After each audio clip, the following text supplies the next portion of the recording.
સંતરામપુરના ward number 4માં ગટરના અધૂરા કાર્યને લઈને રહીશોમાં રોષ. સંતરામપુરના 3 રસ્તા ગરીબ નવાજ હોસ્પિટલ પાસે રોડ લાંબા સમયથી બંધ રહેતા ભારે હાલાકી. સંતરામપુર શહેરના વોર્ડ નંબર 4 ગરીબ નવાજ હોસ્પિટલ નજીક આવેલા 3 રસ્તા ચોક ખાતે હાલ નગરપાલિકા દ્વારા ગટર પર નાળો મૂકવાનું કાર્ય શરૂ કરાયું છે. જોકે છેલ્લા 1 અઠવાડિયાથી ગટર ઉપર નાળો મુકાઈ ગયા બાદ પણ ત્યાં સિમેન્ટનો સ્લેબ ઉપર અને આજુબાજુ ભરવામાં આવ્યો નથી. પરિણામે આ માર્ગ લાંબા સમયથી પૂરો બંધ હોવાથી વાહન વ્યવહાર તદ્દન અટકી પડ્યો છે. અહીંયા પસાર થનારા રહેવાસીઓ, રાહદારીઓ અને વાહન ચાલકોને ભારે હાલાકીનો સામનો લાંબા સમયથી કરવો પડી રહ્યો છે. નાના મોટા વાહનો આવી સમસ્યાથી પસાર થવું અત્યંત મુશ્કેલ બન્યું છે.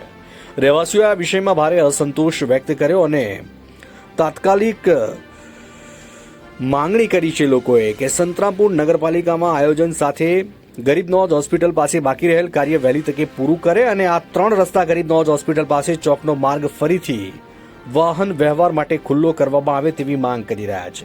સ્થાનિક રહેવાસીઓનું કહેવું છે કે આવા કામો દરમિયાન સંતરામપુર નગરપાલિકા દ્વારા યોગ્ય પૂર્વ યોજના સાથે કામગીરી કરવામાં આવે અને જ્યાં માર્ગ બંધ થાય ત્યાં વૈકલ્પિક વ્યવસ્થાઓ પણ કરવામાં આવે. અંતે રહીશોએ જણાવ્યું કે જો તાત્કાલિક સંતરામપુર નગરપાલિકા દ્વારા કાર્યવાહી નહીં થાય તો તેઓ વિરોધ પ્રદર્શન કરશે અને રજૂઆત કરવા લોકો મજબૂર બનશે તેવું જણાવ્યું હતું. Bureau chief Sanjay Jaiswal, Mahisagar.